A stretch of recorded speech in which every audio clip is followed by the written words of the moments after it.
Nagtago ani ako didihang kasiutan. Tapos suminggitan ng kumangkon na, "Uy, turubay." So nagdali-dali ako na kumadto iya. Kumagi na ako hiton nga da. Pero warik makakita na may natrap na turubay ha may pukot. Hain. Oo, ka angat. Oo, Buhi pa man. isda ka mo. Tambal ang nanak ini. Ito ba da ka turubay guys? Mga natong guys, turubay. Oh, sabi sayaw yan nay. Sipa. Dako guys, turubay guys. Turubay guys, sabi nga natong guys, napukot sa dito guys. Tambok guys oh. Buhi pa. Dako pagis no. Ano, labi to. Tulain natin mamaya pag uwi sa bahay.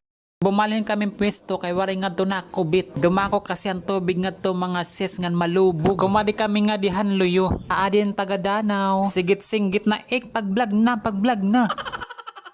Aadi gapi Albert. Mapay Albert kay bihibla na nangangawil.